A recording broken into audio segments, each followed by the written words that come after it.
All right, we are on the air. Welcome back to some more Doop podcast. My name's Zero. Let's talk about the Philadelphia Union in the offseason. Some moves that they made. It was a relatively quiet offseason, I guess, in terms of bringing a ton of new players in. They're already underway in the preseason. Got about 2 weeks until the season starts. A little bit more than 2 weeks.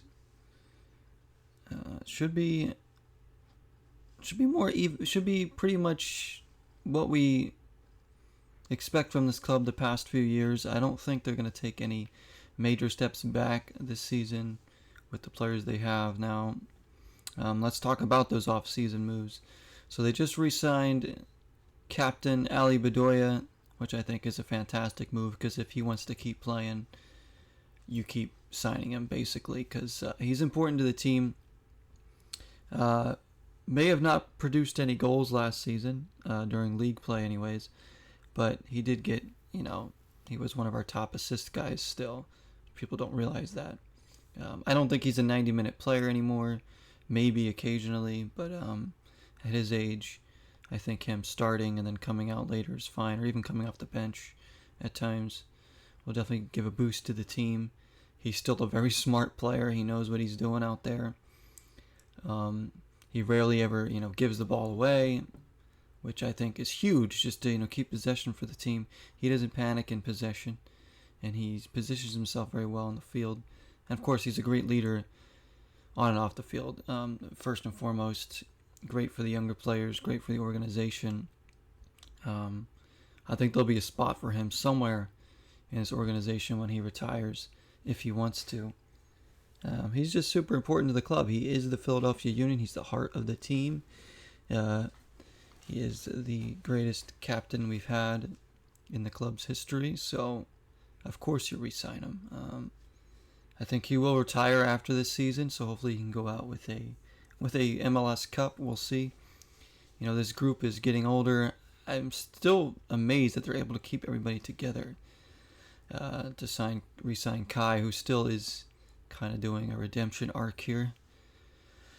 But, you can't deny his talent on the field. Probably the best left back in MLS. We still got Andre Blake. We managed to keep Paizo, Carranza. There was talk about several of these players leaving by now, but they're all still here and part of this core group. It's really good to have Carranza still because he's easily our best striker in an overall sense, and he puts the ball in the net more consistently than any of our other strikers. So it's great to have those guys back. Other than that, they signed a few players. They signed some youngsters. I don't know, how much they're going to play, really, because we have a history of signing players and not really playing them too much right away. You look at a player like Bueno, who barely played when he first came in, but now he was an intricate part of the team this past season. So it depends on where Jim Curtin sees these players, how they fit into his plans. So we signed an attacking player named Marcus Anderson, who I've never heard of before, frankly. A younger player. He is looks like a pretty big player. I think he's a striker. I don't know, again, how much he's going to play with Ua and Carranza, and then you have Chris Donovan, who definitely showed signs of improving quite a bit last season. And you still have Ty Baribo, who, didn't score at all last season since he signed. Not sold on him yet, but I'm also not writing him off. I think, you got to give him this season to kind of settle in and see if he can be a real impact player or not. That's for sure. There's, we still have Gazdag sitting behind those forwards too. So I don't know if Marcus Anderson's going to play too much. I hope so. I hope they bring in a new signing who makes an impact, because last year, the only player we signed that really made an impact was Damian Lowe. Because remember, we signed Andres Pereira, who barely played, and we end up getting rid of him now. And then Joaquin Torres, who made an instant impact his first couple games and then completely just fell off the face of the earth after that. Torres could never find a groove after that, for whatever reason, and then his play time was just so inconsistent and at times was very, very meager because they didn't play him all the time. It's like I guess it is hard to find a rhythm if you're a player if you're not playing consistently. I get that, but there's times where you really have to take your opportunities when you're given them. I thought Sullivan did well late last season when he was given his opportunities. He at times was our best player on the pitch going forward, making things happen. I really hope that he can continue that surge this season, along with Jack McGlynn, those youngsters that have really started to blossom. I thought Nathan Harriel locked down the right back position. There was, definitely a battle between him and Bizo for a while as to who was the right back, and for a long time it was Bizo. I think Nathan Harriel is their starting right back right now. I think he's been outplaying Bizo as of late, and he's looked really comfortable. He also pops in goals too. Like, he scores goals. He's dangerous on the set pieces in the air. So if you get that from your right back, then that's really good. I don't think he's as good at going forward yet as Bizo is. Yes, Harriel's dangerous scoring goals, but Bizo is more dangerous going forward on the cross. Harriel is, I think, more defensive-minded when it comes to open play, which I guess is a good thing, but when you rely so much on your wingbacks to get up the field and provide attack, it's hard. When he's more defensive-minded, he's got to pick and choose his spots. So I think he's still learning, but I think he is your starting right back right now. There's no reason why he shouldn't be. But I can foresee Jim Curtin splitting their time quite a bit again this season, depending on the game, the kind of matchup he wants, the formation, whether he's got Bizo or Harriel in that right back position. We'll see. Or even on the field. If we go with the 3-man back, he's probably more likely to play Harriel if he needs to. Glesnes is back after his surgery, so he's been playing some preseason, so we'll have him back. And I've still got Jack Elliott. Our core is still here. We still got Martinez. We still have, Jack McGlynn. We still have Gosdog. Leon Flock is going to be healthy now. He missed a chunk of last season with an injury, so we still have him. We still got Bueno. We still have Carranza and Ua and Chris Donovan off the bench still. We're still a very deep squad. And if these new signings, like some of the youngsters we signed, or Marcus Anderson. We also signed a new goalie, Oliver Semmel, German player. I think he's come in to be the direct backup to Blake. And I wouldn't be surprised if Semmel actually ends up starting some games, like in, CONCACAF Champions Cup, Leagues Cup, maybe some midweek games to give Andre Blake a little bit of a rest. So with his signing, that leads me to believe that Harrison Trent's not ready to be playing, that frequently. The youngster keeper that they have, they can see that he's probably not ready for the starts yet, which is fine. We still have Blake for who knows how many years anyways. He is your undisputed number one goalie, and he will be till he either decides to leave or he retires here. I would love Blake to stay here his whole career, but if things were different for him in terms of work visas, all that kind of thing, I think he would have been signed by another team a long time ago. Honestly, we're lucky to still have him. We are so lucky to still have Andre Blake. He is one of the best keepers in the region, not just the best keeper in the league, but he's one of the best keepers, maybe the best keeper in all of CONCACAF. He's that good, and you really can't argue that, because Andre Blake is phenomenal.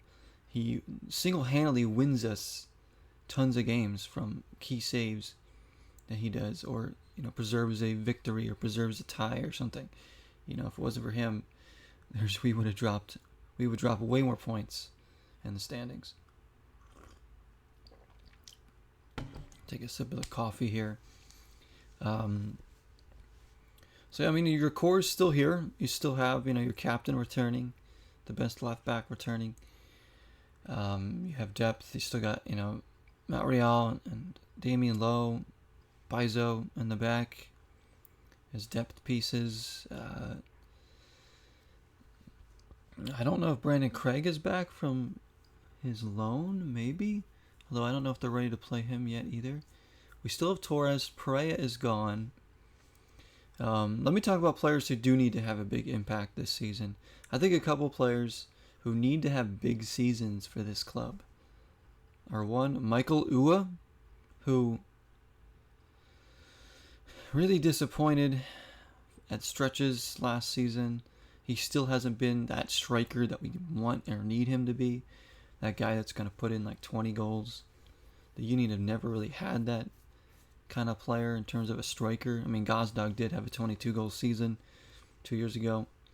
He's an attacking midfielder, and Gazdag ends up scoring most of your goals. Granted, he does get a lot of penalty kicks, but, he's still putting the ball in the back of the net in one way or another. But in terms of a striker, we need that killer instinct of a striker. And Carranza is obviously our best striker. I think if anybody's going to get 20 goals, it'll be him. But we expected it from Ua too. Like, we need Ua to put in 15 goals or something this year in the league, not alone, just in the league alone. And that's not including Leagues Cup and everything else. We need something from him. We also need Torres.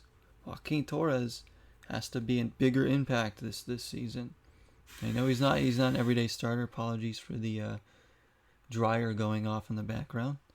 Still some laundry. It's the weekend. I'm gonna do some laundry. Trying to tackle multiple birds with one stone here. Anyways, I think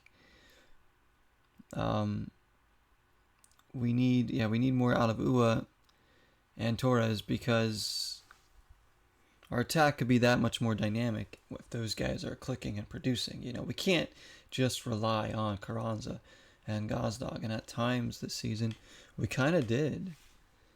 And when they were quiet, it was up to the midfielders to start scoring. Even like defenders were scoring, like Damian Lowe and Nathan Harriel were the ones that were getting goals at times, because our forwards weren't scoring for stretches, injuries or whatever. So we need Torres to really step up. And I think in terms of defense, we need that center back pairing of Glesnes and Elliott to be firm again. They looked a bit shaky at times last season. I know Glesnes had gotten injured.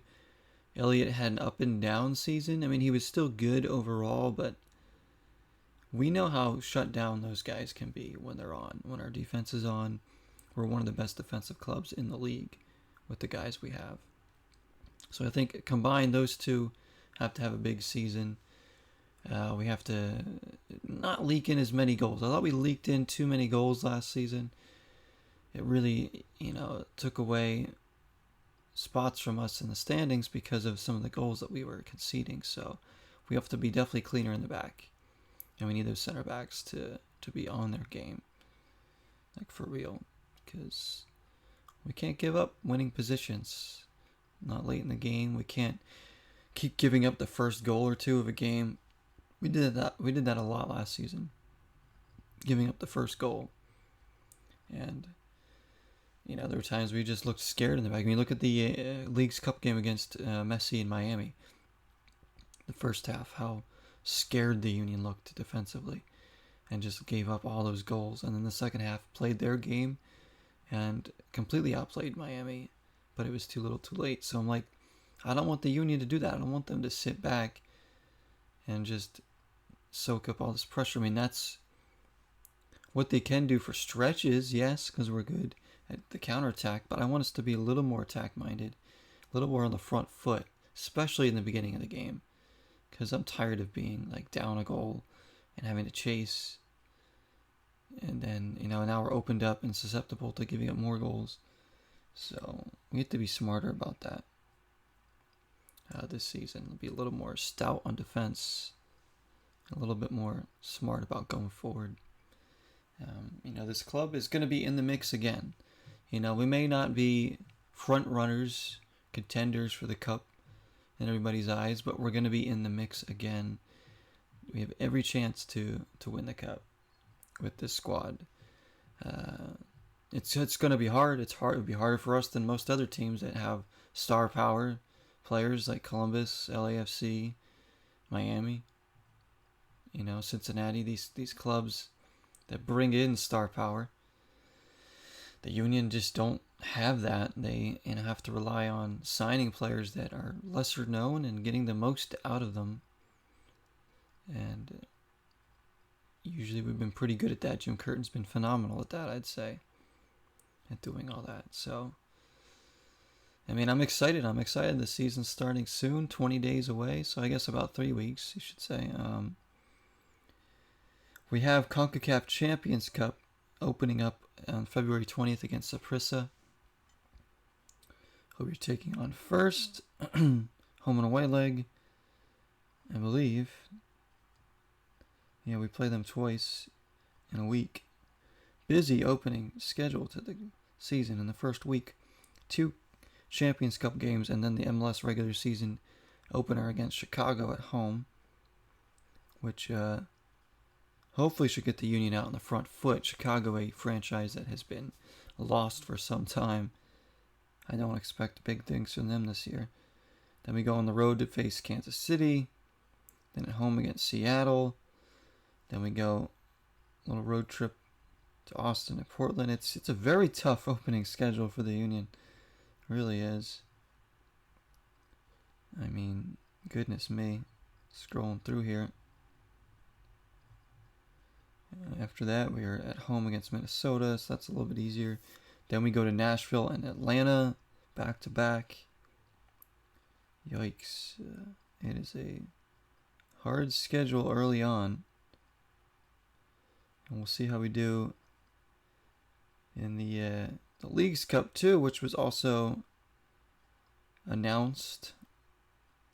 The table, not the table, I guess the table, but the groups for the Leagues Cup 2024, which of course we lost in the semifinal to Miami last year, like I just mentioned. We are in a group with Cruz Azul from Mexico and Charlotte from MLS, so it's definitely a group that we can win. Cruz Azul is going to be tough. Charlotte, is never an easy out since they come into MLS, but they're both beatable teams with the Union's talent and depth. I'm expecting to get out of this group. If we don't, it'll be a major disappointment, honestly. It's not like this is a group of death or anything. This is a group you look at, you're like, okay, we can make the knockout round for sure. And I'm sure that's the goal, but you have to get the job done. You can't just assume that they're going to get there. You got to obviously put in the work. So hopefully we get out of that group. I think we will. I don't think they'll shit the bed that bad and not get out of that group, but we'll see. The Champions Cup is obviously a big one. That's the one you really want to win. Well, as far as the tournaments go, MLS Cup, obviously the thing you want to win the most. You want to win the championship. This club has really been on the brink of that. They've been close. They've been right in the mix for several seasons now. Just haven't been able to get over that hump.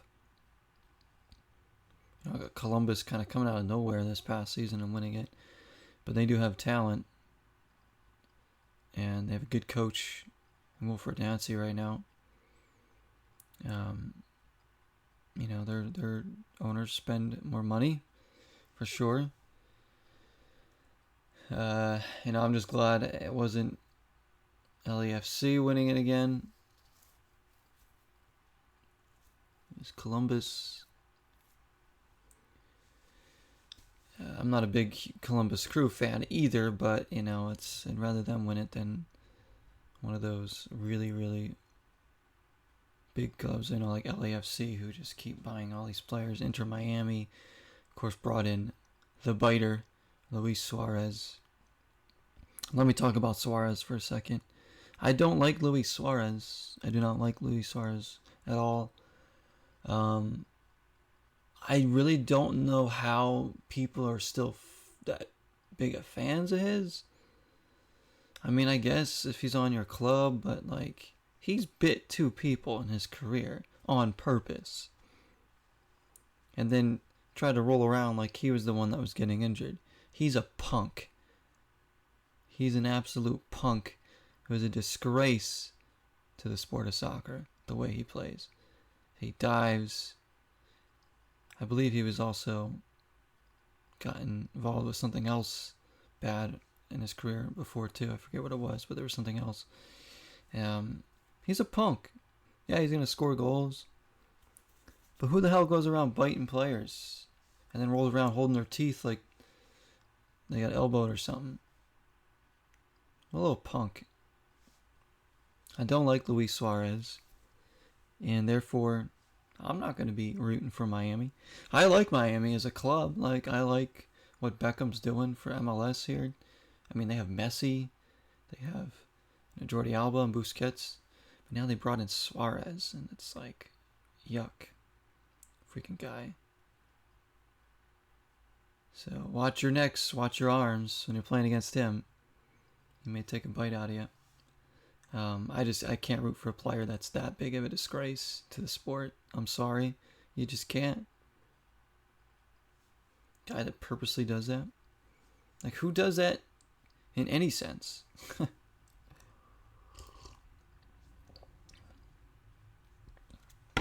My goodness. Anyways, enough of Suarez. On the field, he should be a great pickup for Miami. He's going to score goals as long as he stays healthy. He's got Messi, so I feel bad for Joseph Martinez. He gets kind of booted out of there. Oh, we got Suarez now. See you later. Martinez, I believe, is still a free agent, surprisingly. I don't know why. I know Martinez isn't the player he used to be, but he can still score. I would love the Union to re-sign Joseph Martinez. I really would. To sign him in. Even as a guy that plays off the bench at times, like, that's star power right there. A guy you could probably get relatively cheap, much cheaper than usual. I would love to have Joseph Martinez. I could see, like, Atlanta maybe re-signing him, bring him back home, but it's surprising. As far as my knowledge, he has not been signed. I don't know why. Joseph Martinez is just a free agent right now. One of the top scorers in MLS history. Just sitting there in the free agency. It's weird. Guy that still definitely has some game left in him. So I know he's had his injury issues and stuff, but he's capable of so much still, I think. I think he still can get you a solid 10 goals in a season. But that's just me. I'd take a chance on him if I were GM. Maybe not as your main striker, but as definitely an impact player, maybe off the bench, or a guy that can fill in some games at forward and be a threat. But this season, again, optimistic. In the standings, I'm going to go with how I usually expect the Union to be, and that's probably around third or fourth place in the conference, somewhere in that mix again. I would love us to finish first in the East and get home field advantage throughout the playoffs, but we really blew it late last season in terms of getting home field and all that. We really made it hard on ourselves in the playoffs. Managed to beat New England. And then lost to Cincinnati in a heartbreaking fashion. Now, I haven't talked about that because I haven't done a podcast since before that game, since the season ended. What to say about that Cincinnati playoff game last year? I mean, it's in the past now. New season's beginning, but doesn't make the pain of that any worse. Losing 1-0 to Cincinnati to get eliminated. But it's not, it's the goal that they gave up. The fact that he was offsides, okay? Everybody could see that clear as day. The player was offsides. The replay showed it. The announcers saw it. But apparently, the replay room, VAR, didn't see it somehow. They reviewed it like they review every goal. If it's offsides, you call it back. I mean, we're talking, this is like the last kick of the game, pretty much. Union had come close to scoring several times. They were on the front foot for a big portions of the game. Cincinnati get this bullshit goal at the end that's offsides, and they win off that. It's absolutely ridiculous. So, basically, he was offsides, but VAR and MLS's explanation was that there was no other angles than the ones we saw on TV. They didn't show an angle that was definitively showing him onside either, which was very fishy. There was no angle showing him that he was onside. So, in that case, that's clear and obvious that he is offsides. But since they didn't have the angle to show that he was one way or the other, they just decided to go with, oh, it's a goal. Yeah, we'll keep it as the call on the field. It's a goal. But the replays they showed clearly show him offsides. Clearly. It's not even close. So how they came to the conclusion that he's onside because they didn't have another angle, that's bullshit. VAR, MLS wanted Cincinnati to win that game. That's what I'm convinced of. I'm not usually one for conspiracy theories when it comes to sports, but that was fishy as all hell. The fact that they weren't even willing to show the angle. There was never an angle shown that showed definitively the player was onside. Because there probably wasn't any angles that definitely showed the player onside. Because he wasn't onside. But you know how there's a goal and there's that line they draw in the teleprompter or whatever that shows you clearly the player's onside or offside, right? There's always that. And all these goals that are ruled back are because of offsides or counted because they showed the player was onside. They didn't have that. They didn't show that once. They kept showing the same angle over and over again that clearly showed the player offside. And never once showed you the definitive angle of him being onside. And just decided to go with him scoring in a call that ended a team's season. In a playoff game, a quarterfinal game. You make a freaking call like that. I was at an event at the time. I wasn't able to catch the game. I mean, I was watching the game on my phone, okay? So I'm watching the game on my phone. I'm at this event, celebrating my friend who's engaged. I'm sitting next to my girlfriend. We're having our food, right? And there's a bunch of tables. Everybody's mingling. I'm like watching the game like a hawk. And then that goal happens, and then I see the replays. I was pissed.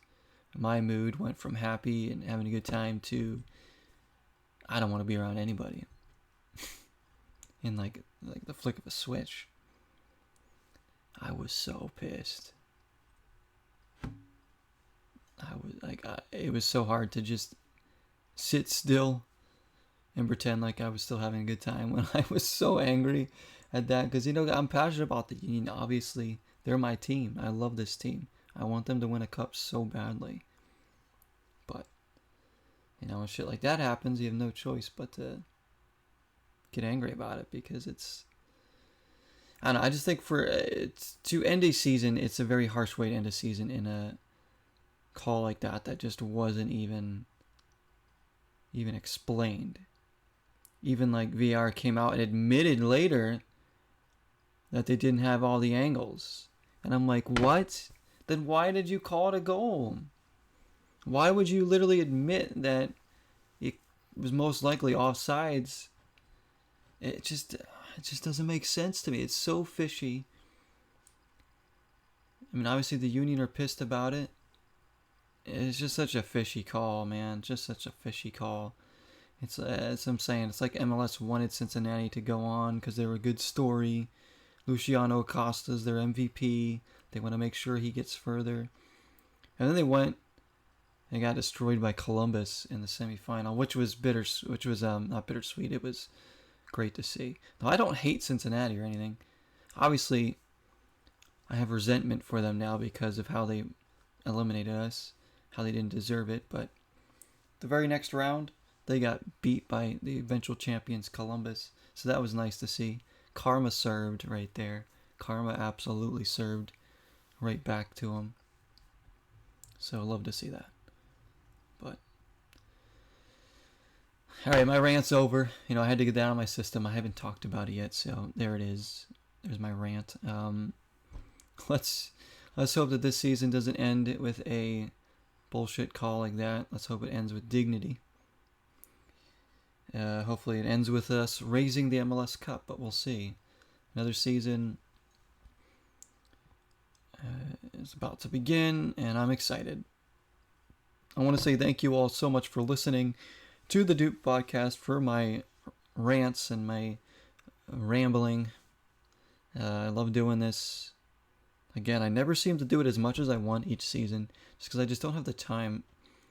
When I'm streaming so much, I'm working and I'm doing other content. I kind of pop in with these when I guess I have enough built up to talk about.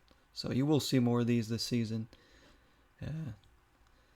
It's just fun to spread the love about the Philadelphia Union. And hopefully you guys enjoy this. So thank you so much again. Take care of yourselves. Let's go Union. Till next time, 0 is the number.